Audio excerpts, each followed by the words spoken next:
This might be one of the worst slip-ups I've ever seen Paul Saladino make. Colostrum is more effective than a flu vaccine in preventing the flu. Wild, I know. That's a very strong claim with some potentially very big effects on people's health, so I hope there's some strong evidence to back that up. Why haven't you heard about this? This is legit. 2007 study. For 2 months, researchers compared a flu vaccine. Wait, does that say epidemiology? Last I checked, Paul is very strongly against using any sort of epidemiology for making health claims. I mean, he has hours of podcasts and YouTube videos specifically on that. But maybe something changed. I'll hear him out. 2007 study. For 2 months, researchers compared a flu vaccine to daily consumption of colostrum, and they found that in the colostrum group, people had significantly lower incidence of the flu, and when they got the flu, their episodes were way, way shorter. The conclusion of the authors, I will quote, is that colostrum is at least 3 times more effective than a flu vaccine. Well, all right, there it is. What is the average person going to take away from this video? That they should stop getting vaccinated and instead drink raw colostrum. So to figure out if this is actually legit, like he says, we have to look at the study.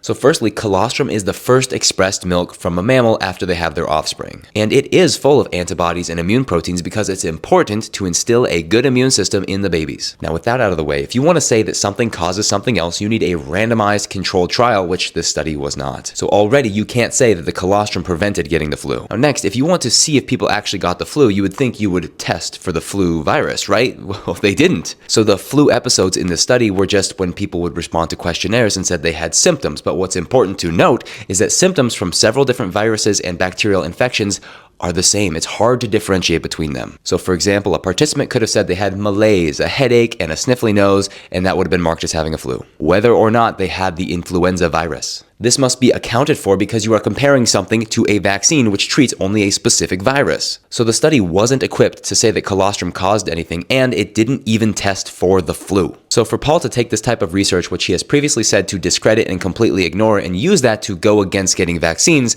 well, that's just very in line with some people that he is very closely associated with. And when we're putting whole milk back in schools and changing the vaccine schedules for children, I'd say we're one step away from just bringing back colostrum and getting rid of vaccines altogether. Sound crazy? A lot of things that have been happening did before they happened. Let's stop getting our health advice from Paul Saladino. He just wants to sell you things.